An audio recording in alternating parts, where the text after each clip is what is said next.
Hello नमस्कार दोस्तों, welcome to epic study. मैं हूं अंकित। आज हम बात करने वाले हैं उत्प्रेरक के बारे में। तो सबसे पहले जान लेते हैं कि उत्प्रेरक होता क्या है, ये किस प्रकार काम करता है, इसकी ज़रूरत ही क्यों पड़ी। ठीक है, तो सबसे पहले समझो कि कोई भी अभिक्रिया है, ठीक है, वो दो तरीके से हो सकती है। एक तो बहुत ही फास्ट हो सकती है, एक हो सकती है स्लो। ठीक है, जैसे कोई रिएक्शन बहुत ज़्यादा फास्ट हो रही है, मतलब 1 सेकंड में या उससे भी कम टाइम में रिएक्शन कंप्लीट हो रही है।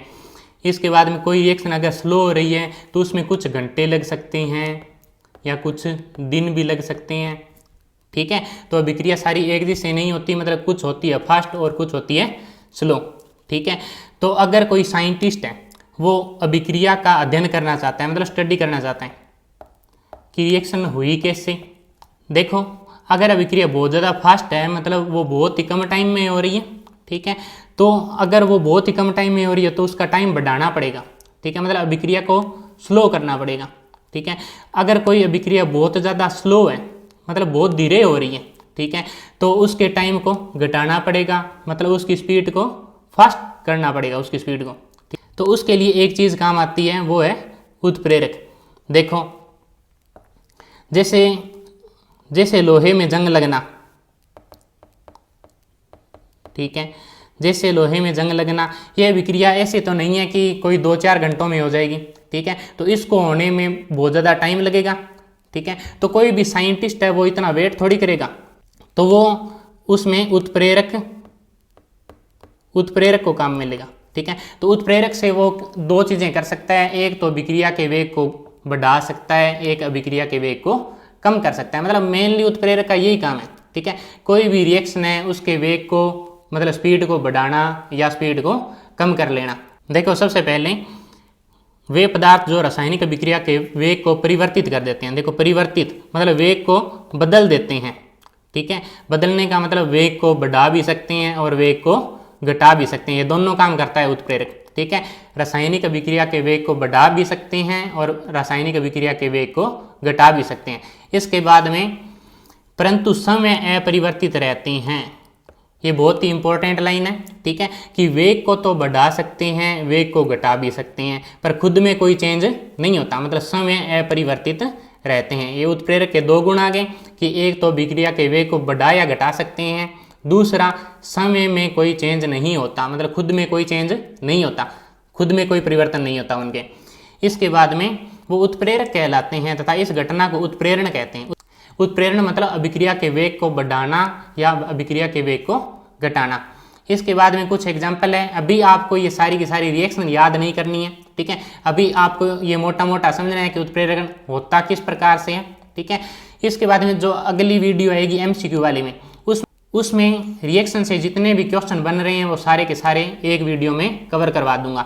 उत्प्रेरक के प्रकार, ठीक है, तो सबसे पहला है भौतिक अवस्था के आधार पर। ठीक है, मतलब उत्प्रेरक को भौतिक अवस्था के आधार पर बांटा गया है। भौतिक अवस्था कौन कौन सी होती है? ठोस, द्रव और गैस। मतलब ठोस, द्रव और गैस के आधार पर बताना है कि उत्प्रेरक कितने प्रकार के हैं। ठीक है, तो इस प्रकार से उत्प्रेरक अपने दो प्रकार के हैं। पहला है समांगी उत्प्रेरक और दूसरा है विषमांगी उत्प्रेरक। ठीक है, तो देखो, समांगी और विषमांगी को समझने से पहले एक चीज समझ लेते हैं कि देखो, कोई भी अभिक्रिया होती है तो अभिक्रिया में जो पहले क्रिया करते हैं वो होते हैं अभिकारक। ठीक है, जो बाद में बनते हैं वो होते हैं उत्पाद। ठीक है, और उत्प्रेरक को हमेशा तीर के निशान के ऊपर लिखा जाता है। ठीक है, वो होता है उत्प्रेरक। इसके बाद में समांगी उत्प्रेरक में क्या देखना है कि अभिकारक, उत्प्रेरक और उत्पाद तीनों की भौतिक अवस्था समान होनी चाहिए। जैसे ये अभिकारक है, ये दोनों अभिकारक हैं, ये और ये अभिकारक हैं, ये उत्प्रेरक है और ये उत्पाद है, मतलब सभी की भौतिक अवस्थाएं समान होनी चाहिए। देखो, यहाँ पर क्या लिख रखा है अभिकारक के ब्रैकेट में एल। एल का मतलब लिक्विड या द्रव अवस्था, मतलब इसकी द्रव अवस्था है। इसके बाद में H2O, यहाँ पर भी एल लिखा है, मतलब ये भी द्रव अवस्था में है। इसके बाद में AQ मतलब एक्वा कहते हैं जल को, जलीय विलयन। एक्वा मतलब जलीय विलीन। देखो जल है वो भी तो द्रव अवस्था में होता है, मतलब ये भी द्रव अवस्था में है।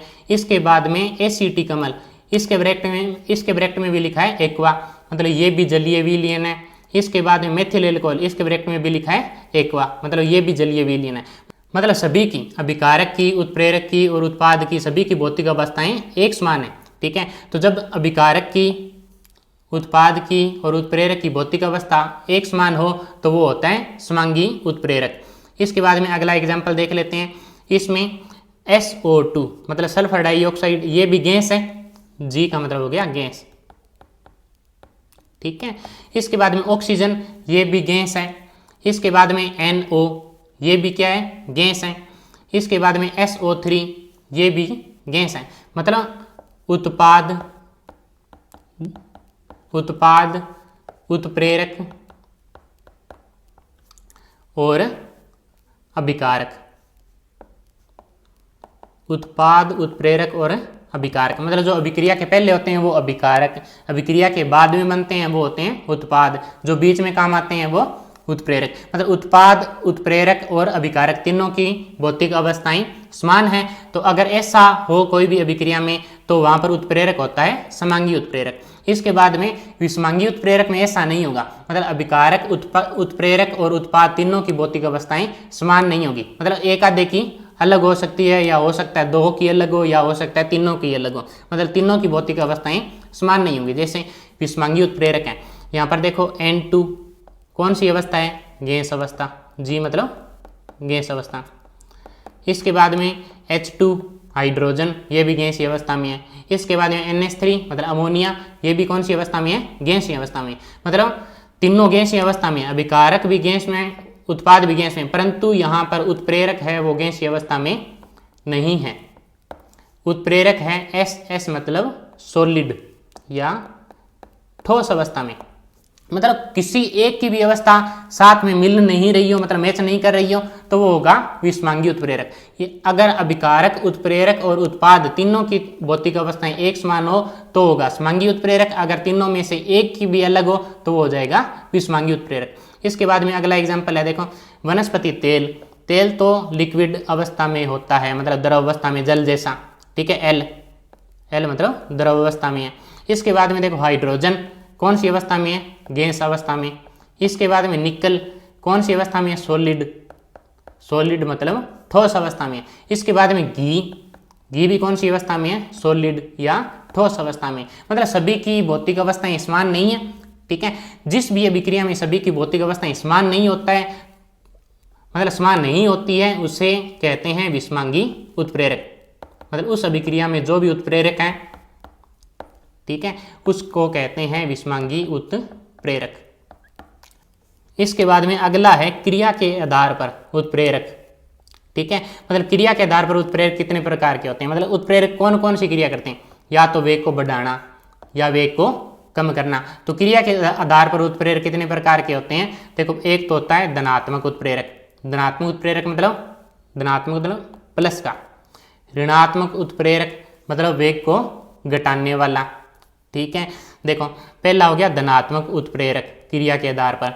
रासायनिक अभिक्रिया के वेग को बढ़ाने वाला उत्प्रेरक होता है धनात्मक उत्प्रेरक। मतलब कोई अभिक्रिया है, ठीक है, वो बहुत ही धीरे हो रही है, उसके वेग को बढ़ाना है, वेग को बढ़ाने वाला उत्प्रेरक। ठीक है, वो कौन सा हो जाएगा, धनात्मक उत्प्रेरक। अभी आपको अभिक्रिया याद नहीं करनी है, सिर्फ इतना याद रखना है कि धनात्मक उत्प्रेरक का मतलब क्या हुआ, वेग को बढ़ाने वाला। ठीक है, ऋणात्मक उत्प्रेरक का मतलब क्या हुआ, वेग को घटाने वाला। ठीक है, देखो ऋणात्मक उत्प्रेरक रासायनिक अभिक्रिया के वेग को कम करने वाला उत्प्रेरक होता है ऋणात्मक उत्प्रेरक, मतलब वेग को कम करने वाला। यहाँ पर एक अभिक्रिया है कि हाइड्रोजन पेरोक्साइड, ठीक है, फॉर्मूला है H2O2, बन क्या रहा है, H2O जल प्लस ऑक्सीजन। यहाँ पर ग्लिसरॉल नाम का जो उत्प्रेरक है वो कौन सा उत्प्रेरक हो गया, ऋणात्मक उत्प्रेरक। क्यों, क्योंकि ये इस अभिक्रिया के वेग को घटा रहा है। हाइड्रोजन पेरोक्साइड का संग्रहण करने के लिए, संग्रहण मतलब रखने के लिए, इसमें सूक्ष्म मात्रा में ग्लिसरॉल मिलाया जाता है। सूक्ष्म मतलब थोड़ा सा ग्लिसरॉल मिला दिया जाता है। क्यों, क्योंकि ग्लिसरॉल है एक ऋणात्मक उत्प्रेरक। ऋणात्मक मतलब अभिक्रिया के वेग को कम करने वाला, मतलब स्पीड कम कर देगा ये, ठीक है। जैसे हाइड्रोजन पेरोक्साइड है, ये जल में बदलने के लिए अगर पहले 5 दिन लेता है, ठीक है, अगर इसमें ग्लिसरॉल मिला दें, ठीक है, तो ये उसी टाइम को कुछ महीने तक बढ़ा देगा। क्यों? क्योंकि अभिक्रिया का वेग तो हो जाएगा कम। देखो अगली अभिक्रिया क्लोरोफॉर्म, ठीक है। क्लोरोफॉर्म का नाम सुना है? देखो कोई भी मूवी है, मूवी या सीरियल में किसी को किडनैप करते हैं, ठीक है, तो जो रुमाल पर लिक्विड लगाया जाता है, ठीक है, और फिर उसे किसी की नाक पर लगाकर उसे किडनैप कर लिया जाता है, तो वहाँ पर काम आता है क्लोरोफॉर्म। क्लोरोफॉर्म को लंबे टाइम तक रखने के लिए उसमें मिलाया जाता है C2H5OH, मतलब शराब, एथिल एल्कोहल मिला के रखा जाता है, जिससे कि क्लोरोफॉर्म अपनी बोतल में खराब ना हो। क्लोरोफॉर्म, ठीक है। देखो क्लोरोफॉर्म वायु की ऑक्सीजन से क्रिया करता है। ये देखो किससे क्रिया कर रहा है? ऑक्सीजन से क्रिया करता है और एक विषैली गैस फोस्जीन बनाता है, ठीक है। फोस्जीन का फॉर्मूला क्या हो गया? COCl2। देखो क्लोरोफॉर्म ऑक्सीजन से क्रिया कर रहा है और क्या बना रहा है? फोस्जीन, ठीक है। इस अभिक्रिया की गति को धीमा करने के लिए, मतलब अभिक्रिया के वेग को कम करने के लिए कौन सा उत्प्रेरक काम में लिया जाता है? ऋणात्मक उत्प्रेरक। और यहाँ पर ऋणात्मक उत्प्रेरक कौन सा है? शराब, शराब या एथिल एल्कोहल, जिसे एथेनॉल भी कहते हैं। देखो क्रिया के आधार पर अगला है स्वतः उत्प्रेरक। स्वतः का मतलब अपने आप या स्वयं, ठीक है। देखो जब किसी रासायनिक अभिक्रिया में उत्पाद ही उत्प्रेरक होता है, पर जो स्वतः उत्प्रेरक वाली अभिक्रिया है उसमें उत्प्रेरक अलग से मिलाना नहीं पड़ता। क्यों? क्योंकि उसमें जो उत्पाद बनता है, मतलब अभिक्रिया में अभिकारक हैं, ये दोनों अभिकारक हैं, अभिकारक क्रिया करने के बाद में जो उत्पाद बनना स्टार्ट होता है, ठीक है, तो वही उत्प्रेरक का काम करता है। मतलब उत्पाद ही उत्प्रेरक होता है, उत्पाद ही उत्प्रेरक होता है, मतलब ये उत्पाद ही है, यही अभिक्रिया के वेग को बढ़ा देगा। देखो इसके बाद में अगला है जैव उत्प्रेरक। जैव उत्प्रेरक क्या होते हैं? एंजाइम, ठीक है। एंजाइम क्या काम आते हैं? भोजन को पचाते हैं। मतलब जब हम भोजन करते हैं, भोजन को पचाने के लिए जो रस काम में आते हैं, उस रस में होता है एंजाइम, ठीक। तो कई बार जैसे पाचन तंत्र में कोई गड़बड़ी आ जाती है, तो हम अलग से कोई पाचन बढ़ाने वाली दवा लेते हैं, ठीक है। उस दवा में भी क्या होता है? एंजाइम, ठीक है। मतलब एंजाइम का मेन काम क्या हो गया? भोजन का पाचन करना, ठीक है। तो देखो जैव उत्प्रेरक क्या होते हैं कि जो जीवों के अंदर अभिक्रिया की गति को बढ़ा देते हैं। जैसे हमारे अंदर पाचन की गति को बढ़ाने वाले जो उत्प्रेरक होते हैं उन्हें कहते हैं एंजाइम। मतलब अगर एंजाइम ज़्यादा बढ़ेंगे तो भोजन का पाचन भी हो जाएगा जल्दी और दोबारा भूख लग जाएगी। किसी का पाचन धीमा होता है, ठीक है, तो वो दवा लेता है, दवा में होते हैं एंजाइम, वो भोजन के पाचन को बढ़ा देते हैं। उत्प्रेरक वर्धक और उत्प्रेरक विष, ये देखो ये उत्प्रेरक नहीं होते, ठीक है। जो उत्प्रेरक के साथी होते हैं, ठीक है, उसे कहते हैं उत्प्रेरक वर्धक। जैसे कोई उत्प्रेरक है वो अभिक्रिया की गति को बढ़ाने वाला है, मतलब स्पीड बढ़ाने वाला है, ठीक है, तो उत्प्रेरक वर्धक है, वो उसका कोई छोटा साथी है, ठीक है। अगर वो उसमें मिला दें, ठीक है, तो स्पीड और ज़्यादा बढ़ जाएगी। उत्प्रेरक वर्धक वो होते हैं जो उत्प्रेरक की सहायता करते हैं। जैसे कोई उत्प्रेरक है वो अभिक्रिया की गति को कम कर रहा है, ठीक है, तो उत्प्रेरक वर्धक वो उत्प्रेरक होगा जो उसमें सहायता करेगा। जैसे ये गति कम कर रहा है तो उत्प्रेरक, अगर इसमें उत्प्रेरक वर्धक मिला दिया जाएगा तो गति और ज़्यादा कम हो जाएगी। और उत्प्रेरक विष कौन से होते हैं? जो उत्प्रेरक के विपरीत चलते हैं, ठीक है, मतलब उत्प्रेरक के साथ ही नहीं होते हैं।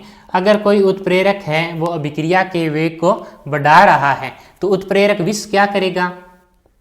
वो अभिक्रिया के वेग को कम कर देगा, ठीक है। मतलब उत्प्रेरक विष है वो उत्प्रेरक के उल्टे काम करेंगे।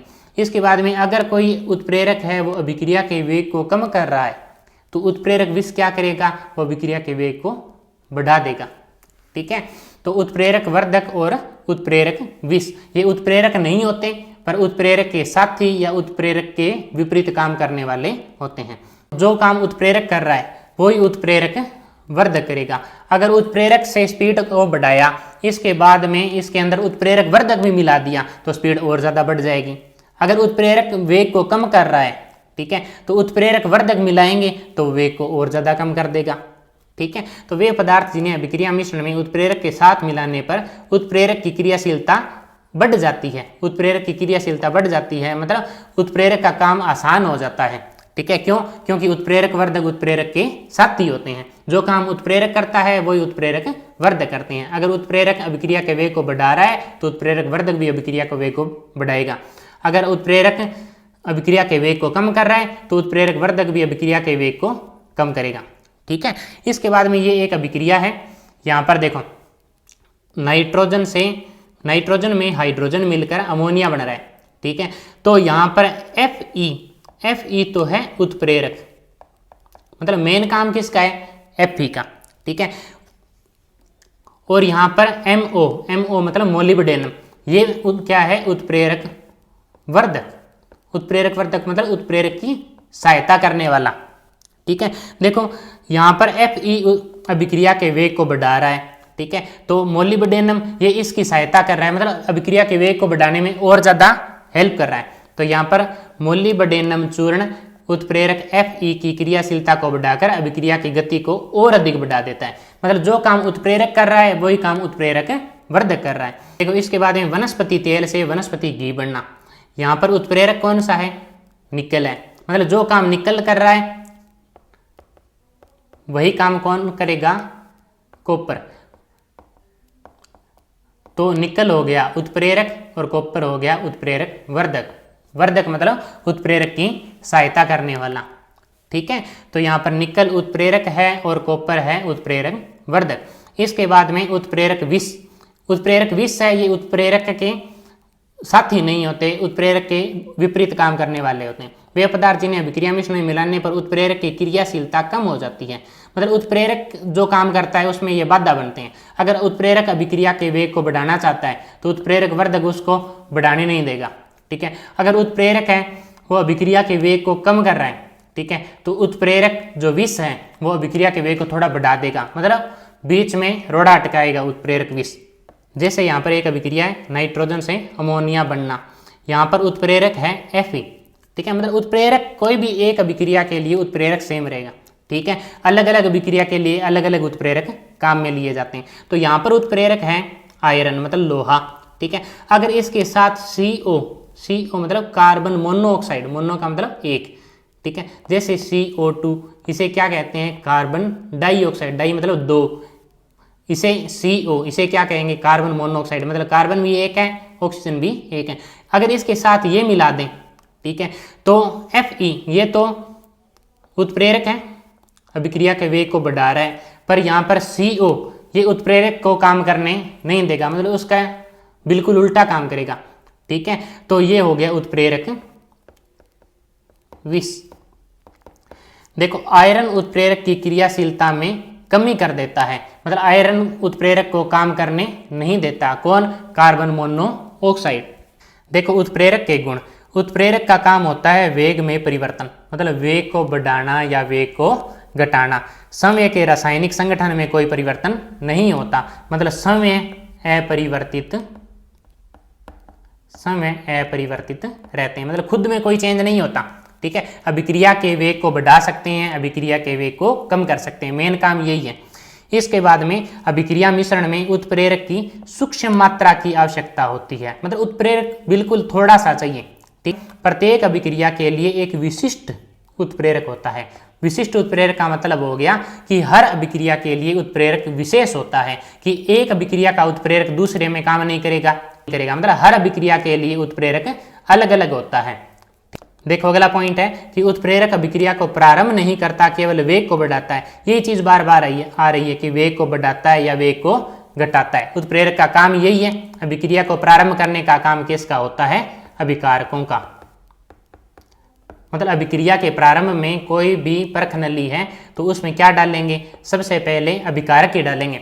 ठीक है, अभिकारक है वही अभिक्रिया को शुरू करते हैं। देखो, अभिक्रिया को शुरू कौन करते हैं? अभिकारक, ये तो अभिक्रिया को शुरू करते हैं। अभिक्रिया के बाद में कौन बनते हैं? बनते हैं उत्पाद। और वेग को घटाता है या बढ़ाता है, वो काम किसका है? उत्प्रेरक का। ठीक है। उत्क्रमणीय अभिक्रिया, उत्क्रमणीय अभिक्रिया का मतलब हो गया जो अभिक्रिया दोनों साइड हो, दोनों साइड मतलब अभिकारक से उत्पाद बन जाए और उत्पाद से वापस अभिकारक बन जाए। उत्क्रमणीय अभिक्रिया में अग्र अभिक्रिया, अग्र मतलब आगे चलने वाली, प्रतीप अभिक्रिया मतलब पीछे आने वाली, ठीक है, दोनों अभिक्रियाओं को वेग को समान रूप से प्रभावित करता है। मतलब उत्प्रेरक दोनों अभिक्रिया, अग्र अभिक्रिया और प्रतीप अभिक्रिया मतलब आगे चलने वाले, मतलब जब अभिकारक से उत्पाद बनेगा तभी उत्प्रेरक उसी प्रकार से स्पीड को बढ़ाएगा या घटाएगा, और उत्पाद से अभिकारक बनेगा तब भी स्पीड को उसी प्रकार से घटाएगा या बढ़ाएगा। ठीक है। इसके बाद में उत्प्रेरक एक निश्चित ताप पर ही क्रियाशील होते हैं। मतलब उस उत्प्रेरक को काम करने के लिए एक निश्चित टेम्परेचर चाहिए। जैसे कोई उत्प्रेरक है, ठीक है, वो 100 डिग्री सेंटीग्रेड पर काम कर रहा है, ठीक है, तो अगर टेम्परेचर इससे कम रखेंगे, जैसे 70 डिग्री रखेंगे या 150 डिग्री सेंटीग्रेड रखेंगे, तो वो उत्प्रेरक उतनी क्रियाशीलता से काम नहीं कर पाएगा। ठीक है। तो उसके लिए एक निश्चित टेम्परेचर होना जरूरी है। तो उत्प्रेरक एक निश्चित ताप पर ही ज़्यादा क्रियाशील होता है। ये क्वेश्चन पिछली बार एलडीसी में उत्प्रेरक से आया था। ठीक है, बहुत ही आसान क्वेश्चन है, देख लेते हैं। निम्न में से कौन सा विषमांगी उत्प्रेरण का उदाहरण नहीं है? ठीक है, हमने पढ़ा था कि समांगी और विषमांगी क्या होते हैं। ठीक है, समांगी उत्प्रेरक में तो सभी की भौतिक अवस्थाएं समान रहती हैं और विषमांगी में समान नहीं रहती, असमान रहती है। तो देख लेते हैं। पहला SO2 गैसीय अवस्था में है, इसके बाद में ऑक्सीजन गैस है, इसके बाद में NO गैस है, इसके बाद में SO3 ये भी गैस है, मतलब सभी की भौतिक अवस्थाएं समान है। तो ये हो गया समांगी उत्प्रेरक। इसके बाद में अगला यहाँ पर लिक्विड, मतलब ये द्रव अवस्था में है। लिक्विड का क्या पढ़ा था? द्रव। ठीक है, सॉलिड मतलब ठोस।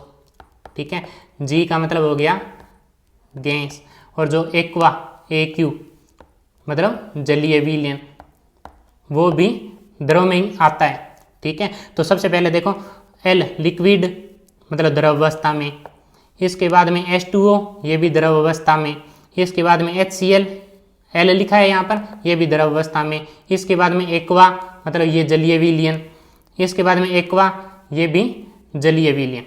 ठीक है, मतलब ये भी समांगी हो गया क्योंकि इसमें भी अभिकारक की और उत्पाद की और बीच में जो भी उत्प्रेरक है, तीनों की भौतिक अवस्थाएं समान है। इसके बाद तीसरा एग्जाम्पल देखो, यहाँ पर ये गैस है, ये भी गैस है, ये भी गैस है, पर ये बीच वाला Fe ये सॉलिड है मतलब ठोस है, तो इसमें सभी की भौतिक अवस्थाएं समान नहीं है, मतलब Fe की अलग है, तो ये हो गया विषमांगी। लास्ट वाला भी देख लेते हैं। ये देखो, ये एक्वा मतलब जलीय, ये लिक्विड है मतलब द्रव है, ये भी लिक्विड है मतलब द्रव है, ये एक्वा मतलब जलीय, ये एक्वा मतलब जलीय, तो इसमें भी सभी की भौतिक अवस्थाएं होगी समान, तो ये भी हो गया समांगी। तो विषमांगी पूछ रखा है, विषमांगी कौन सा है? जिसमें सभी की भौतिक अवस्थाएं समान नहीं है, तो ऑप्शन नंबर सी। क्यों? क्योंकि इसमें देखो अभिकारक तो दोनों गैस में है और उत्पाद वो भी गैस में है, परंतु उत्प्रेरक है वो ठोस अवस्था में है, मतलब तीनों की भौतिक अवस्थाएं समान नहीं है, तो ये विषमांगी उत्प्रेरण का उदाहरण हो गया। देखो, उम्मीद करता हूँ कि आपको ये आज की सारी क्लास समझ आ गई, उत्प्रेरक में कोई भी डाउट नहीं बचा होगा। आने वाली अपनी क्लास में उत्प्रेरक से जितने भी MCQ बन रहे हैं वो सारे के सारे कर लेंगे।